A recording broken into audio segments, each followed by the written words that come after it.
Welcome to the Shade Chronicles, an anthology-style podcast featuring short works of fiction and serial prose, specifically with a sci-fi and horror flavor. Your hosts for the podcast are Derek Leftridge and Lawrence Trokey. Hi, this is Derek Leftridge, and I would like to welcome you to the Shade Chronicles. Hi, this is Lawrence Trokey, and I also want to welcome you, and thank you for spending your time with us. Let's get started with our first story.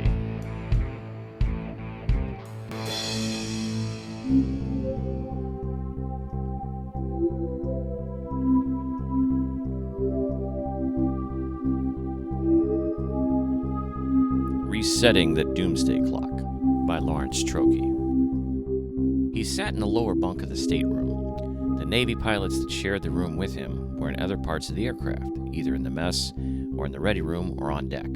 The tablet in his hand showed him an image of the most precious things to him on the planet, his wife and 2 young children. The video quality was good for the most part, with the occasional burst of static or digital interference. "Are you still there, Nick?" His wife picked up the younger of the 2 children, Thomas, an energetic 3-year-old who was more interested in playing with his toys than talking to Daddy on the video call. "Yes, I'm still here. Hey, buddy, it's Daddy. Can you say hi?" Thomas wiggled and strained in his mother's hands, only wanting to get back to his toys. A string of no's, escalating in severity to the verge of tears, was Thomas's reaction at first, till his mother acquiesced and gently put him down by his pile of toy trucks. His mood improved dramatically as he played with his trucks. "I'm sorry, he's just not..." Megan, Nick's wife, apologized for Thomas's behavior. "It's okay, let him play." Nick smiled briefly at the enthusiasm his son displayed for his toys. "Hi, Daddy." His 4-year-old daughter, April, sprang into view. "Are you on the boat?" "Hi, Princess. Yes, I'm on the boat." "Are you going to go fishing?" she asked while combing the hair of her doll. "Maybe, honey, we'll see." He smiled at her question. His spirits were lifted for a moment, and then fell as the reality of the situation set in. "Okay." She, too, was now distracted by her doll and sat down near her brother. His wife brought the tablet closer to her, so she was the only one in frame now. She was so beautiful. How did he ever get her to say yes, he wondered. "We've got everything packed. We'll be leaving in a few minutes for Dad's place. The last time I checked traffic, it didn't look too bad, so we should be able to get there in about an hour." She looked at her watch to check to make sure she was on schedule. "Good," he said, although he knew it didn't matter where they went. Still, it was good she'd be with her mom and dad in the end. "Be careful. Are you carrying the Glock? It's loaded, right? It's not packed away in one of the bags?" "Yes, I have it on a concealed hip holster. There's extra clips in the center console of the Jeep." "Good." Now he came to the time he was dreading.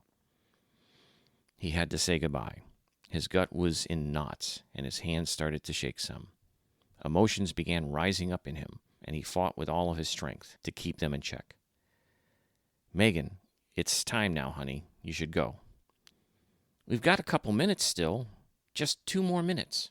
She was pleading to stay on the call. "Baby, I love you more than life. Make sure Tommy and April know I feel the same about them." "Nick, please, just a minute more. I love you too." Tears began streaming down her face, and she wiped them away. "I can't imagine being without you." "I know. I feel the same." He was cut off by an alarm that sounded through the ship. Simultaneously, the emergency broadcast system appeared on the television in the background of Nick's home. Megan turned to face the screen, realized what it meant, and fear shot across her face. "You've got to go. Get to your dad's now. I love you," Nick shouted at the screen. Megan couldn't speak for a second because emotions choked her voice. But as she tried to respond in kind to Nick's statement, the connection was lost. He sat there for a few moments, realizing his whole world had just blinked out of existence. The alarm forced him to focus on his job and not let his emotions overtake him. He laid the tablet on the bunk and grabbed his flight gear. He rushed through the narrow hallways of the carrier, making his way to the flight deck. General quarters. All hands man your battle stations. The route of travel is forward and up to the starboard, down and aft to port. Set material condition zebra throughout the ship." The announcement continued over the ship's intercom. Once on the flight deck, he got the signal from his ground crew that his fighter was ready. By the time he was seated in the cockpit, the entire ship was at battle stations. Things were happening fast, and he needed to get his fighter off the deck and in the air to protect the carrier. He made it through his pre-flight checklist just as he was signaled by the ground crew to taxi for takeoff. Then the F-35C fighter shot down the short runway with the aid of the carrier's catapult, climbing to join the rest of his squad. He checked in with the flight leader over the comms as he approached and took his place in formation. They were flying in a diamond formation with the flight leader at the tip and Nick taking the place off his right wing. A second later, a message came over the comms. Stand by for a message from the President of the United States. This was highly unusual, but so was the situation they were all facing at the moment. The President of the United States, announced the nameless person speaking in Nick's headset. As you are aware, the Russian Federation, under the control of the rebel warlord Morozov, has launched a massive nuclear strike on the United States and its territories. The U.S. has responded in kind and has launched its nuclear arsenal against Russian Federation targets. I speak now to the entirety of our armed forces, both at home and abroad. I know this is the worst possible scenario for us all, but we are survivors. You will need to dig deep to find a way to survive and protect your homeland from further Russian aggression, or anyone else that would think we are no longer able to defend ourselves. I realize the casualties will be unheard of, and your suffering will be great, but make no mistake, the United States government will survive this nightmare, and we will rebuild.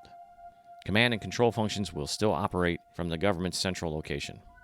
If your base is destroyed, look to join other members of the military and form new units. If you are at sea, look for safe harbors where you can take shelter. Then, when you are able, steam back to the United States to help with the protection and rebuilding of this great nation. Do not give in to fear and lawlessness, but maintain discipline in the ranks and preserve the great legacy of this nation with your service and your lives. God bless you all, and God bless the United States. The sun will rise on us again. The transmission ended. Nick was not moved by its message of patriotism and service. All he could think of was that his family, as well as all of humanity for that matter, was being consumed in a fiery ball because of the power struggle between two greedy and selfish governments. Anger and sadness threatened to overtake him again, so he focused on the little tasks he needed to do to keep his fighter in flight. Suddenly, to the left near the horizon, a flash with the brilliance of the sun expanded rapidly. Nick threw down his visor over his eyes to shield it. The nuke was several miles away, but he knew the flash could still damage his retinas. Another flash even further away over the horizon signaled the beginning of the end. Nick's carrier strike group was positioned 50 miles southwest of Guam. The flashes he saw were the first in a wave of nuclear weapons being deployed. This round consisted of EMP, or electromagnetic pulse weapons, designed to fry the energy grid and electronics of military and civilian targets in the area. Guam, being the home to an Air Force base, Navy, and National Guard bases, was a prime target to take out to limit the U.S.'s abilities in the Micronesia region. Nick saw an encrypted message from the command center of the carrier. He switched on his data link terminal to receive the message. All ships in the strike group Delta be advised. Radar shows an incoming ICBM targeting our position. ETA 6 minutes. Command is ordering all surface ships to harden for incoming missile attack and make best speed to heading 074. Subclass vessels dive to protective depth and maintain course 074. Airships make best speed to Naval Advanced Base Saipan. Maintain radio silence. Good luck and Godspeed. Nick saw the flight commander give the hand signal for hit the deck, which meant they would reduce altitude dramatically and skim over the ocean surface to avoid any detection by radar from other threats in the region. As they pulled away rapidly from the carrier group behind them, Nick tried not to think about the fate of his friends on the carrier, who would most likely be destroyed by the incoming missile. At about 100 feet over the surface of the water, the jets fired their afterburners to reach top speed. They would burn through fuel quickly doing this, but their destination was well within their range. Hopefully, they could refuel in the air with the support of the base at Saipan. Suddenly, Nick's heads-up display flashed a collision alert, fast approaching. He scanned the data, but what he saw didn't make any sense.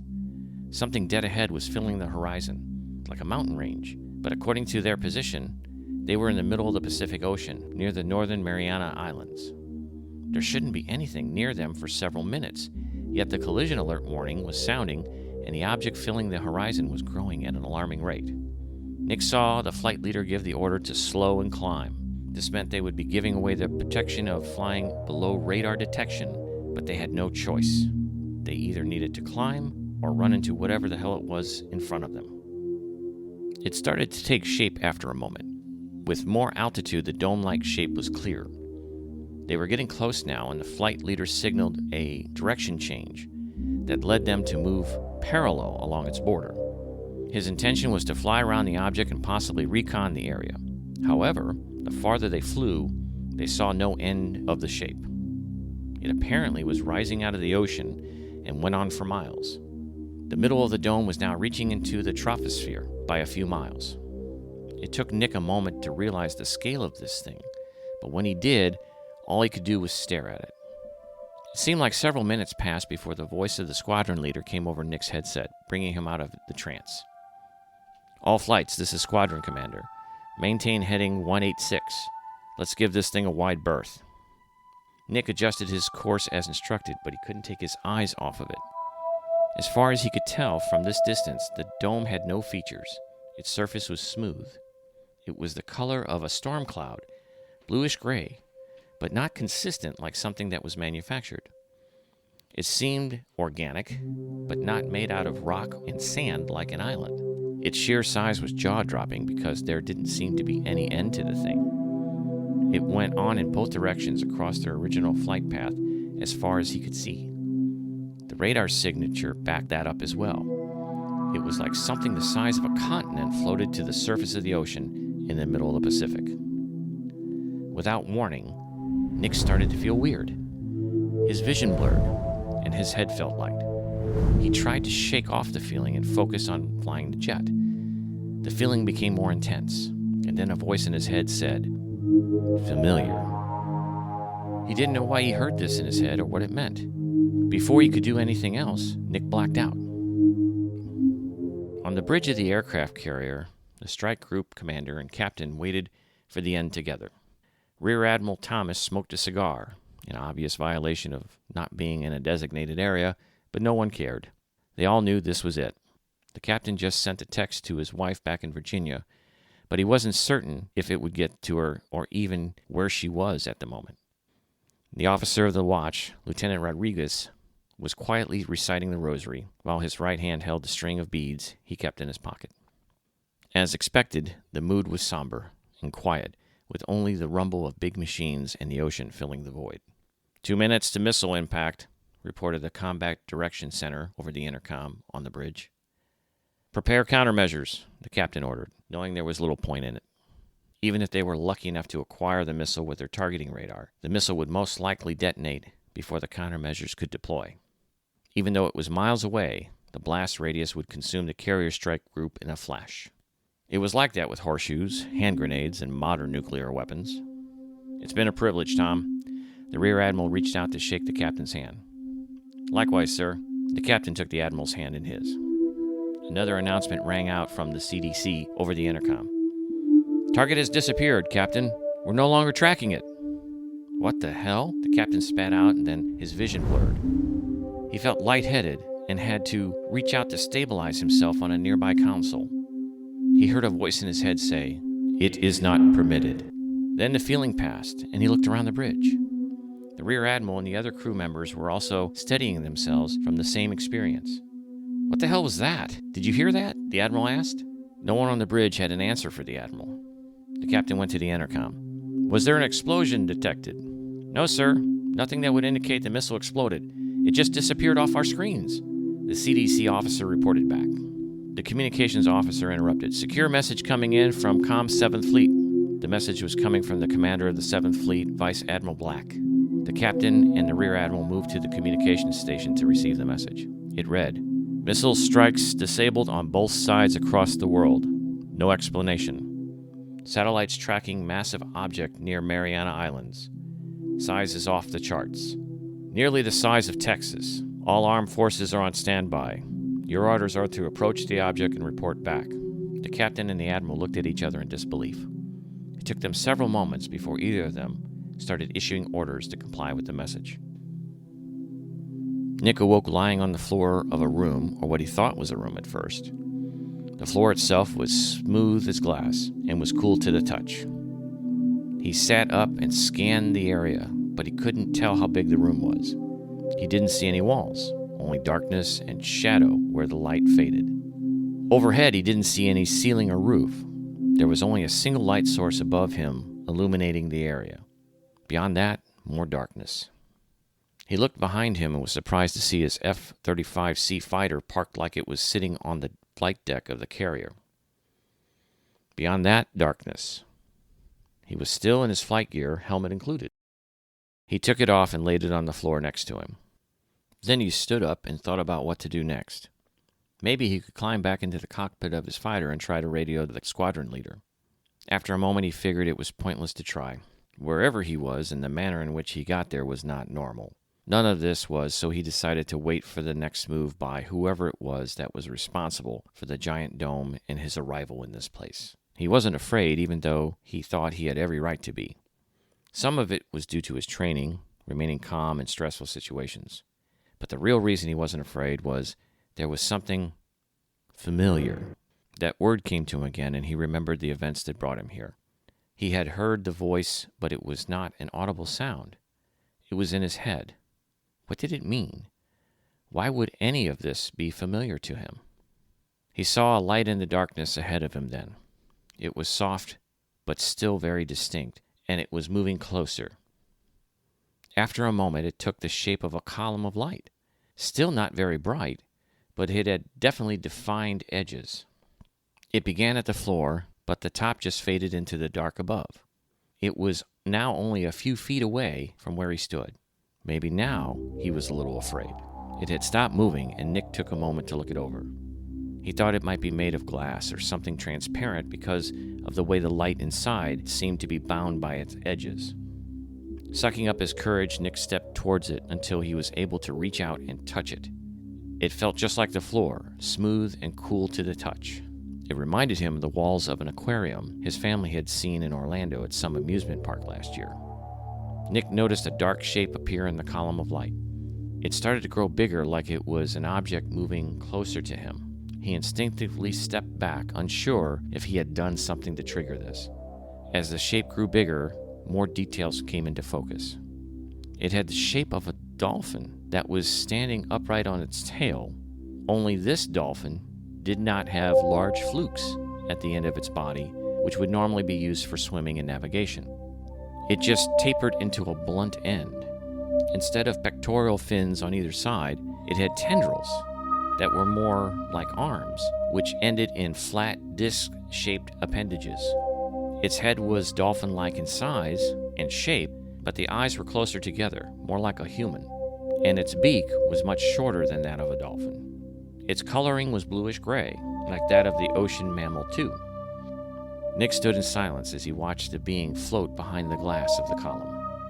It appeared to be suspended in water. It approached Nick till it was just on the other side of the transparent barrier. The warm glow inside illuminated it from all sides. Familiar, Nick heard again. Then, Nick. It knew his name.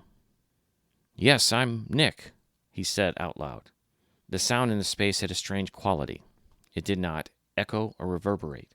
It just hung in the air for a moment and then went away. "Remember." Nick heard this, and the hue of the light overhead changed slightly. Images began to appear in Nick's mind of him flying a patrol in his fighter jet. He remembered a specific flight that was just a routine mission, nothing of any importance, when it happened, when he encountered them for the first time. Nick and his wingmen were flying a few miles north of the carrier group, patrolling an area not far from the Mariana Islands, when they witnessed a UAP, unidentified aerial phenomenon. This was the new acronym to identify what was referred to previously as UFO. The change in label was due to the fact that the term UFO carried a lot of baggage and was associated with very extreme and fanciful ideas. The hope was the term UAP could be used in a more scientific way to describe objects which defied explanation. The UAP appeared first on their radar at the edge of its range. Before they could react, it closed most of the distance between them which meant it was traveling at an ungodly speed. Nothing in modern aviation moved that fast, Nick knew. Then he saw it. It was like a round ball, with no features that would indicate wings, engine, propeller, or anything else needed to keep an object in flight. It matched their speed and kept pace with them for several miles, never coming any closer, just shadowing them. The next memory took Nick by surprise because he didn't have any recollection of it. He remembered having the same blurring of vision and dizziness as he had in the fighter before, but in the memory, Nick didn't appear in some strange place. Instead, he felt as if he was being communicated with by the same being that stood before him now. Only there were no words exchanged. The being was probing Nick's mind through some extrasensory ability, learning about him. It was not painful or even intrusive, Nick remembered. He felt calm and at peace with the being. Maybe that was intentionally done by the being to keep Nick from fighting him. Either way, Nick did not feel threatened by the experience. And then the connection was gone. Nick came out of what he felt like it was a trance and glanced over to the location of the UAP, and it was gone too. Nick's wingman was calling him on the comm, asking him what they should do, but it took him a moment to respond. When he did, he told the wingman they needed to head back to the carrier. At first, the wingman wanted to report to the carrier for instructions, but Nick stopped him. The idea of him becoming labeled as one of those pilots who had seen a UFO worried him. He explained there might be career-altering blowback for both of them if they reported they saw a UAP. People might not take them seriously anymore or even question their competence. The wingman agreed, so neither one of them mentioned it in their post-flight report. The memories faded from Nick's mind, and he was back standing next to the column and the being. Somehow he had forgotten about the mental probing during the patrol. The incident had just vanished, edited out of his memories. He wondered why, but assumed the being didn't want to frighten him, so it erased the moment from Nick's mind. "I speak to you now like you speak." Nick heard the being's thoughts in his head. "Okay," was all Nick could think to say in response. "The conflict is not permitted. It would destroy the surface, which destroys us." The being's tone was not threatening. It was merely conveying the facts of the situation. "We are not of the surface. We are of the ocean, or sea as you name it. We do not live on the surface, but we need the surface to live so we can live also." Nick nodded. The thought of another race far more advanced than mankind living in the ocean seemed incredible to him. "We have long lived in the ocean. We started in the ocean. You too started in the ocean, but then left it for the surface. We did not. We stay in the ocean, but you do not stay on the surface. What you do on the surface hurts the surface, and the ocean, and the sky. We did not interfere before, but you have gone too far. It is not permitted." The being floated in the tank of illuminated water for several seconds, letting its words penetrate Nick's consciousness. Nick had no response to the statement. He understood too well what mankind had done to the planet up to this point, with its final act being the attempted destruction of itself until the being stepped in to prevent it from happening. "Your life has not been part of our life. We do not want your life. We only want our life. Your life has become part of our life now. It is not permitted. You will tell the surface it is not permitted.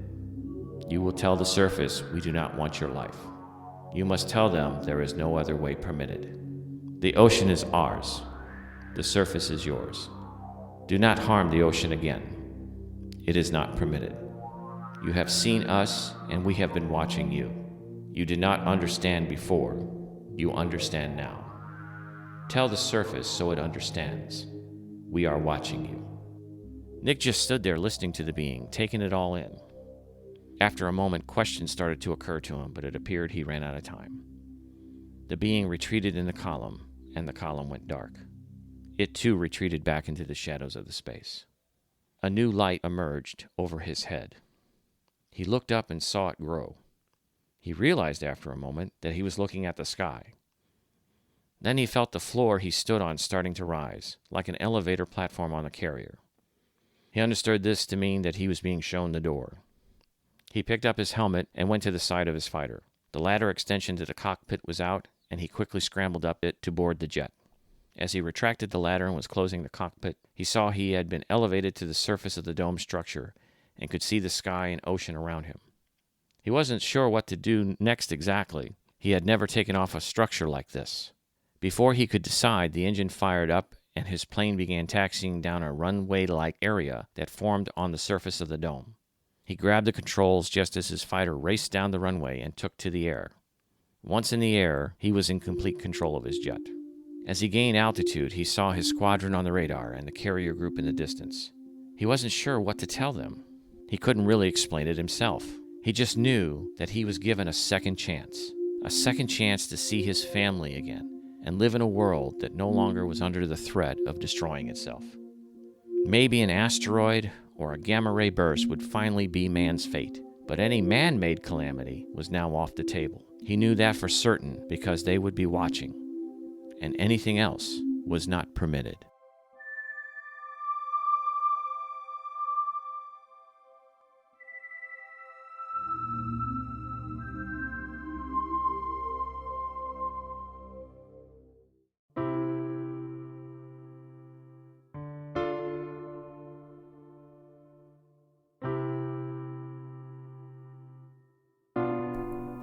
In the Basement by Derek Leftridge. Growing up at my grandparents' home, the scariest place on earth was their basement. Even when I began to live in the basement, it still would creep me out, and to this day, the strange things that happen are very unnerving at this time. Walking down the steep incline of these dark steps to the basement is not recommended. The first light source is located below at the bottom of the first landing, where a string is attached to a naked bulb in the ceiling. The first flight will be treacherous to descend. The railing is made of an old 1-inch piping and is not really secured into the stone wall too well. It shifts and moves as you use the railing to get balance while walking on the steps. And the steps are created out of very aged stone that is cracked and large pieces are missing where good footing is required. The moonlight that is quickly disappearing over my shoulder is my only way of seeing to the first landing. Finally, I make it to the first of the 3 landings and my horror begins. The musty stench of age and earth enter my nostrils. The small amount of light put off by the uncovered light bulb above me is only enough to see my way to the second landing, but barely. Never-ending blackness awaits past that. This landing is only wide enough for me to turn to my left, then the second set of dilapidated steps begins. Using the wall to my right to keep my balance, I feel the cool, wet film of condensation and age. My flesh begins to crawl with sick fear, knowing I'm closer to my destination. 12 steps down the second flight, and I still cannot see anything in front of me, and breathing has begun to become a problem. The age and dank air getting closer to the bottom is quickly becoming thick in my lungs. My memory always fuzzy at this part, but if I can concentrate and think, with this cold fear building, there should be one last landing in the final flight of steps up ahead. As I continue to stagger down the second flight, I can sense there is no wall or barrier on my left side. It is all open space. I can feel an empty breeze on my face. At step 20 or 21, I am getting dizzy. I finally get to the third landing, and the light from the second landing is mostly non-existent. I blindly reach above for another string in hopes of another light. My hand brushes a thick spider web, then the string. I tug at the string, and the light illuminates, but is swallowed by the darkness. Then I hear a pop as the bulb goes out. I do not remember how many steps to them, but as soon as I am close, I will be able to smell them all before seeing them. I always forget why I come down here. I guess the fear causes amnesia. Now I can see them in the dark. They are waiting down there in the shadows for me as usual. They have been watching me since I started down the crazy twist of steps. All of them in their red-colored, stained clothing, salivating, crying, and making their way to me. I turn to look up the steps and wish I could jump to the top in one movement. I stumble on the first step, and I land hard. I feel something graze my legs. When I look up the stairs to the top in my escape, I see the ones that will help me with their bright white robes, smiling and reaching for me. My legs get pulled by the crazed red people, but my upper body is pulled free by the white saviors. I get pulled up the stairs to the light, and I help by getting my bearings and begin to use my feet. The last thing I see before the door is shut is the crimson faces of the ones from the basement leering at me from the bottom of the first flight. They do not make a sound, but they mouth, "We will get you." And this is what is in the basement. Okay, so we're going to recap episode 2 here with some commentary from Derek Leftridge and Lawrence Trokey. Let's start off with Derek. Go right ahead. All right, so I want to ask a question about in episode 2, resetting the Doomsday Clock. It was a very good story, I feel, but it was also something that really had a good setting in the sense of sci-fi, and I liked how the aliens were the grown-ups in the situation, and also it was very emotional with the main person talking to his family. But give me some insight on that episode and maybe what was the motivation and or your thinking during that. Right, so I don't want to take up too much time, but I got to explain a couple things, and I'm like this, so if you guys get tired of hearing me explain things, I understand. I'm going to lay down. You go ahead. That's fine. All right. So first off, the Doomsday Clock, is a thing that I can't remember the name of the society that came up with it, but it's supposed to be a way of indicating how close mankind is to checking out. Okay. How close it is to just ending its existence by its own hand. And that's mostly because of the existence of nuclear weapons. Right. So, and, ever since its creation, this concept of the Doomsday Clock, we've always been within minutes of checking out. We've always been within minutes of mankind blowing itself up. I think maybe when the Soviet Union collapsed, it went back to 10 or 12 minutes or something like that before Right. midnight. But, right now, if you checked it in the last couple of days, we're 90 seconds to midnight, okay? Right. With the stuff going on in Ukraine and the stuff going on in Israel right now. So we're that close to checking out, 90 seconds. So take it for what it's worth. So the idea of resetting the Doomsday Clock, that was kind of the play on words, that kind of thing, was how would we do something or have a situation happen where that was no longer on the table.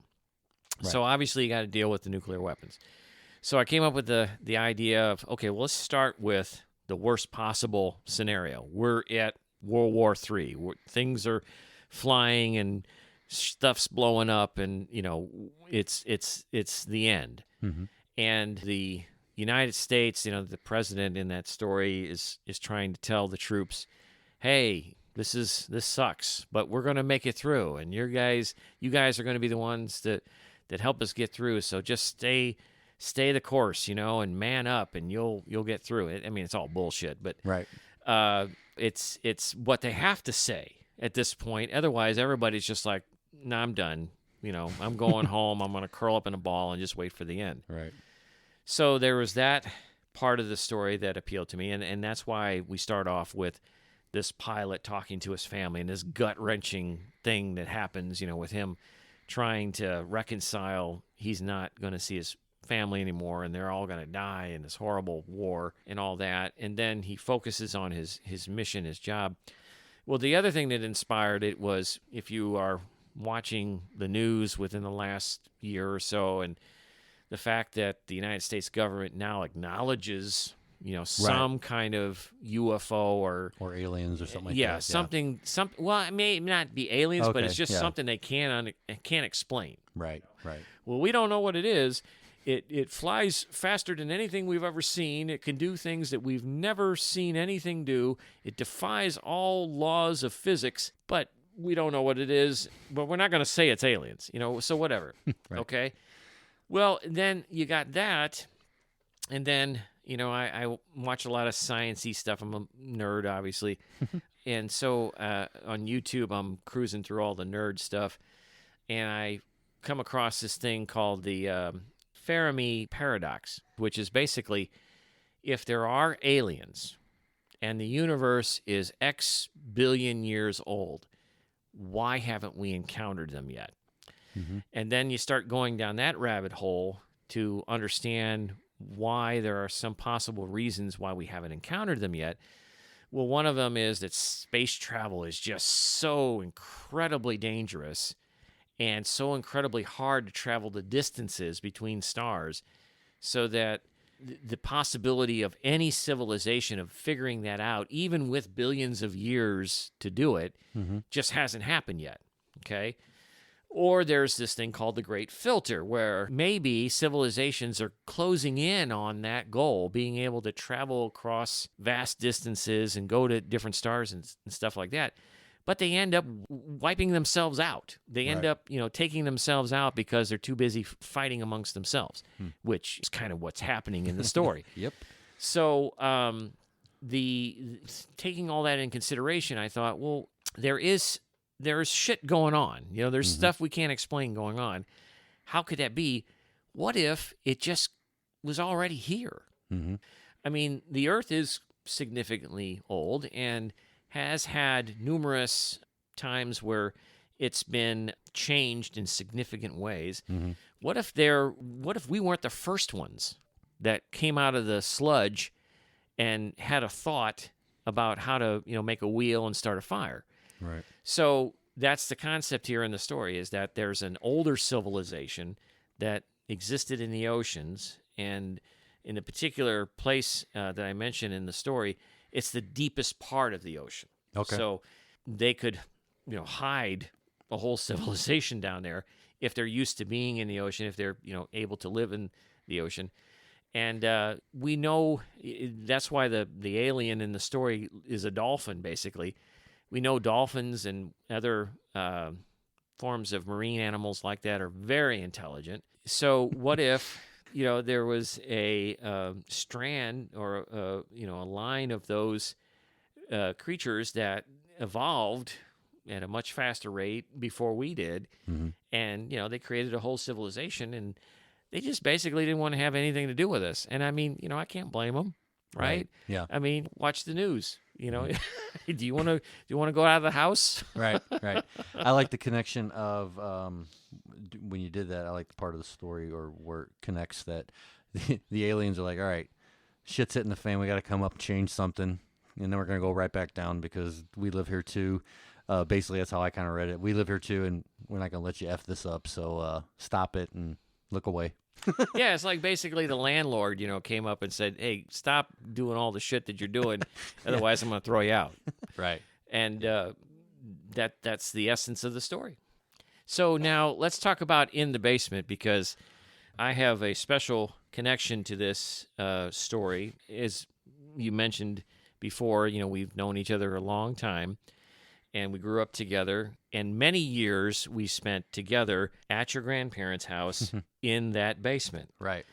And then you go ahead and write a story about it that really freaks me out about, the creepiness that could have been there all the time, and I didn't really pay any attention.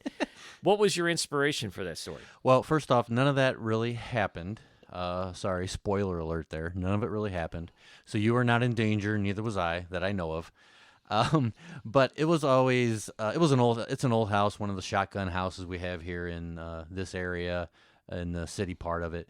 And it's just, room after room after room, but then the basement's really narrow and steep steps. And that was the thing that kind of motivated me. It's like, there could be a whole creepy story built around these steps. And we spent, like you said, a lot of time down there hanging out, watching movies, telling stories, drawing, things like that we did during the summers, day after day, week after week.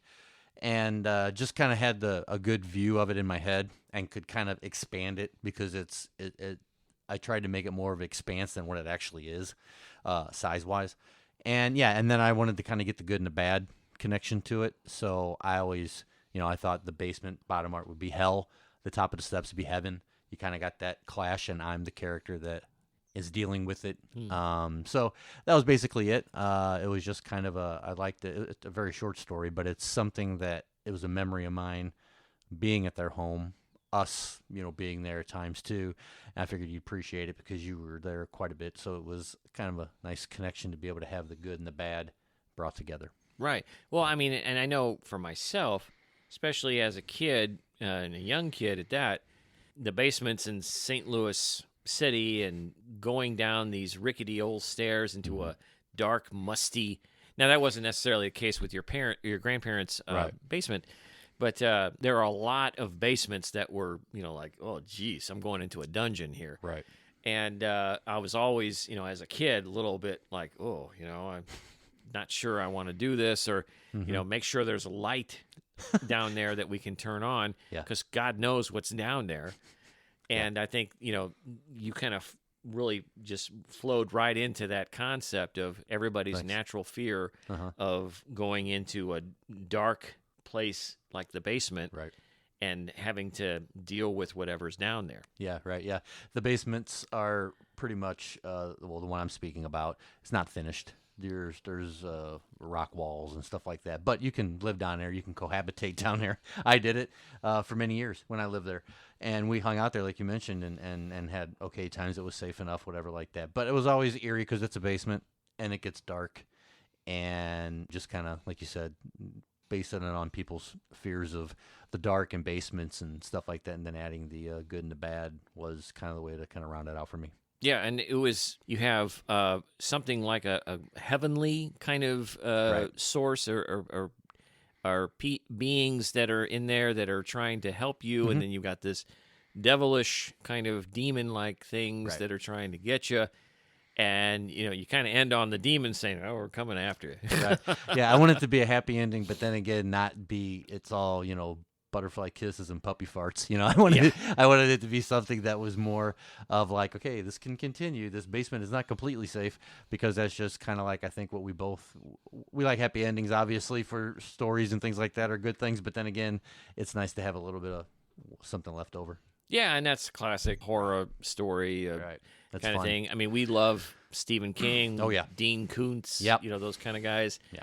John Carpenter's movies, those kind of things. So there's always that little bit of element at the end of, are we really sure everything's okay? But that really tied it up and did a good job of presenting all that. So anyway, that's episode 2 in the nutshell. We kind of went over, did a little commentary on that. Hopefully you enjoyed it. Stick around for a trailer for episode 3, and we'll see you guys next time. Next time on The Shade Chronicles. It had been a little over a half an hour since his talk with Detective Wilson, and Manny was feeling edgy and impatient, so he decided to head out to Russell's property off Highway 5, since the detective was probably already there.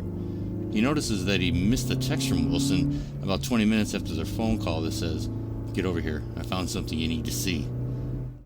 As the steps creak under his feet, Manny can hear some rustling, a thumping, and a faint radio playing in the distance of the basement. At the last step before the basement floor, he begins to look right, then left. With a bit more light coming in from the small basement window, he can see more than in the living room above. Reginald Wheeler had lived a charmed life. Anyone looking at where he came from, what he had been given, and what he had accomplished due to his huge boost from his upbringing, social status, and financial considerations would have agreed this was one lucky bastard. These two thugs were going to kill him and dump his body somewhere at the airport. They mentioned bodies, and that's when Reginald took notice of the rolled-up carpet next to him. He slowly crawled to the end of the roll and looked inside. It was dark, but he could make out the glassy doll-like eyes of the corpse inside, staring into eternity. Thanks again for listening to The Shade Chronicles. For comments or inquiries, you can contact us at shadechron@gmail.com. That's SHADECHRON@gmail.com. Visit us on Facebook, Twitter, and Instagram.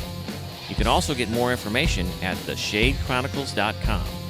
The Shade Chronicles podcast is the creative property of Derek Leftridge and Lawrence Trokey. Stories in this podcast were the sole creation of Derek Leftridge and Lawrence Trokey, respectively.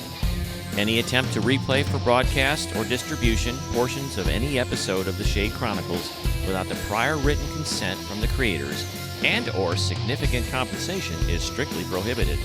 Shame on you for even thinking about it in the first place. Thanks again for listening. Tune in next time for another episode of The Shade Chronicles.